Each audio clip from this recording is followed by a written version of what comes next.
Hi there, and welcome to another episode of the Power Law Investor. After a brief hiatus of a few weeks, I am back and providing you guys with the best commentary on using power law assets to make investment decisions in the crypto space. Again, this is not financial advice and do your own research. Today is December 10th, 2024, and taking a look at what we have in terms of our assets over here, Bitcoin and Kaspa. Bitcoin is trading a little above 97K, and Kaspa is trading a little below 16 cents.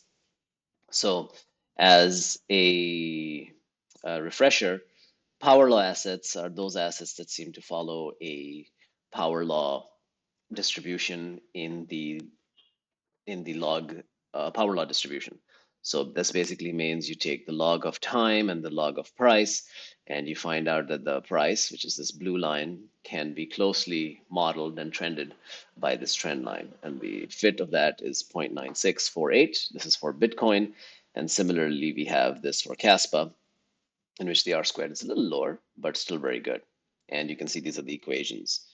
And when we convert these equations, into the linear space or convert these graphs into the linear space. For Bitcoin, we end up with a curve like this. For Kaspa, we end up with a curve like this. And this allows us to make some predictions on if the future is like the past, how is it going to end up, what sort of performance we can expect. So in this case right now, if you look at Bitcoin, we expect Bitcoin to generate about 43, 44% if it comes back to trend because it's right on the trend line right now. The latest price is about 97. There's a little back and forth because the data doesn't update quite as accurately. But you can see that this is the expectation that in a year's time, we're going to be ending up with a price of about 140K if we stay on trend. Of course, we could go more higher than the trend or lower than the trend, but that's sort of the basic idea.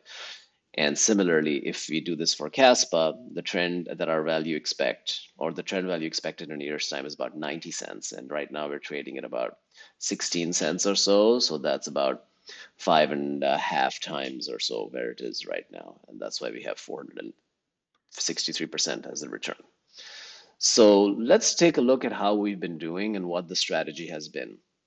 The strategy has been to take $1,000, $100 every day and invest them either into Bitcoin or Kaspa based on what sort of return we think we're going to be able to expect. So if Kaspa's return is expected to be a lot higher, so we'd be putting more into there, but also at the same time realizing that we have a lot less confidence because in Kaspa versus Bitcoin, because in Bitcoin we have about 5,500 days of data, whereas for Kaspa we only have about 924, a little under 1,000.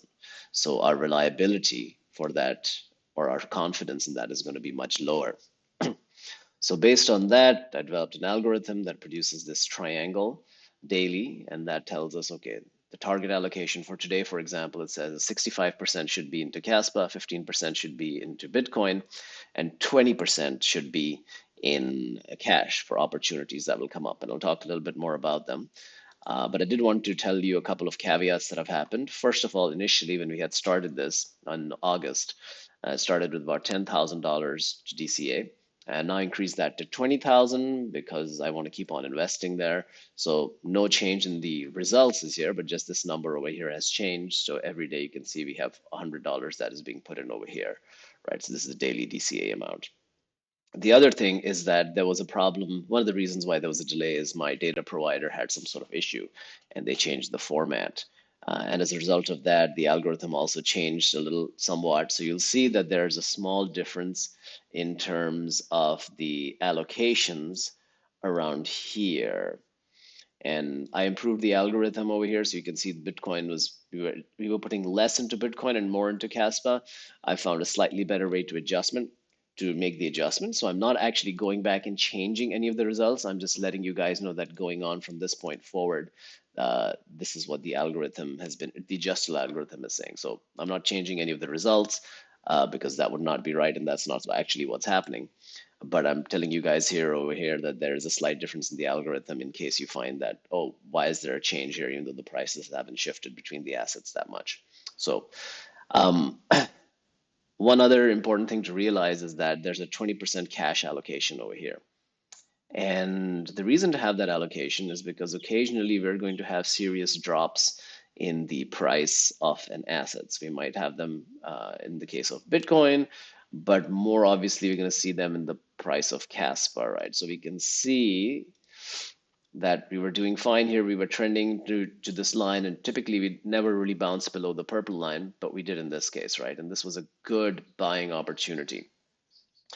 And the reason I know it's a good buying opportunity is because of the power law, right? So I know that it doesn't bounce that much below the purple line, let alone the green line, but it does. And so a lot of people initially had started thinking, oh my God, is the power law broken? And myself, I had these thoughts also, so it's very natural. But we were able to figure out, and if you look back in one of my videos, that it was due to the KRC20 fees that we were experiencing let me just adjust that, the KRC20 fees for the tokens that were coming out. And that did change the dynamic somewhat. But it did give me faith that, oh, you're still going to be following the power law. Maybe the power law parameters have changed a little bit, but in the long run, we should still be following a power law. So this will be a good buying opportunity. And when we do have these something like these protocols that change, remember Caspa is much different beast than Bitcoin, right? Bitcoin's been around for a long time. It really hasn't changed that much in terms of its protocol and so forth. There have been no forks or anything like that. No real new features have been introduced, at least as far as I know. But with Caspa, we are going to have these changes. And the short-sighted view, in my opinion, is to think, oh my God, why are the developers doing this? This doesn't make any sense. We don't want to have this. But if you take a step back, the real reason why this is very powerful is that we are going to be able to have more users of the network. And with more users of the network, the value of the network is going to go. It's going to have more transactions taking place. And so ultimately, that's going to be a very positive thing. So I wanted to just put that out there so that you guys would understand that it may not be such a bad thing, even though it causes some perturbations. And when you do see a change like this, it gives us some confidence like, okay, it's still probably going to follow the power law eventually, even if there's short-term issues that may come up. And there may be great short-term buying opportunities rather than things to panic about. And in regards to this, let me first go ahead and at least tell you where we are in terms of overall profitability and such, right? So right now, since the beginning of this experiment, the returns have been somewhere in the 35 to 20-ish% or so, right? Which when you compare to meme coins in which people are looking to 10x or 5x in a single day, it doesn't seem like a lot. But this channel is about using the power law and mathematics to invest. There's not a lot of emotion involved over here. We're just following the math. You don't even need to worry about what happens with Bitcoin, with the ETFs and Trump and anything else like that. You just follow the mathematics. And that makes life a lot simpler for everyone involved, at least for me, because I don't have to worry about the emotions. I just say, oh, it's following the math. This is the kind of return that I'm getting. That's fine, right? And if you look at the return right now, yes, it's about 18%, but we have shifted into the negative ones in the past also. And this is a feature of crypto. If you want the massive upside, you're also going to have periods of volatility in which things are going to go downside. Okay.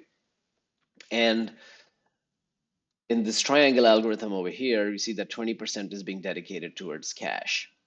And that is because we will occasionally have opportunities in which the market is going to give us the chance to buy some of these assets at seriously discounted prices. Like for example, over here, in early November, Kaspa was way down to about 10 cents or so, a little above 10 cents.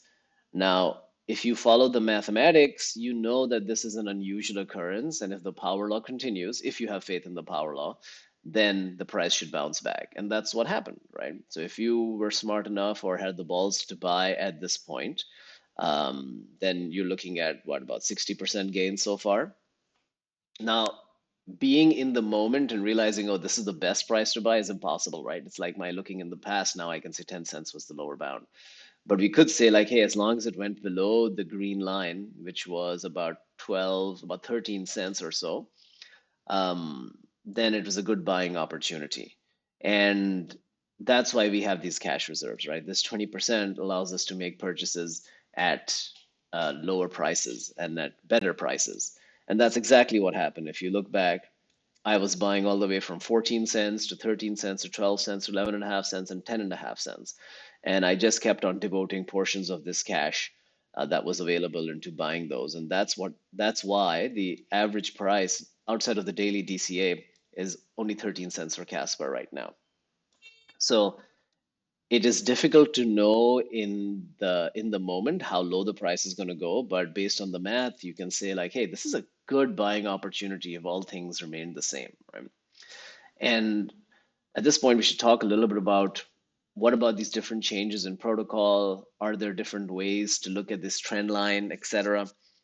And the answer is yes, right? There are two ways to sort of look at the world: a simple version of the world and a more complicated version of the world. And the more complicated version of the world would be that every time we have a change in the protocol, we are going to have this. Let me change the sound on this just a sec. Every time that we are going to have a change in the protocol, we have a different trend line that takes place. For example, when Kaspa first started, there was a schedule for miners that was quite different from what the chromatic schedule is right now, with the gradually diminishing rewards every month or so. We also didn't have the KRC20 initially, and now we do. So, what does that really mean? Do we mean that we adjust for each of those? That's one way to do it, but it is a little complicated and we don't have a lot of data. For example, the KRC20 memes, let's take a look at that. I think it's KRC or KY. Here we go. I think it's here. Let's take a look. Active addresses, fees. No, where was it? Casper Block Explorers. One of these that has it, that tells you what the fees emission schedule were. Caspa fees. Let's see. Transaction.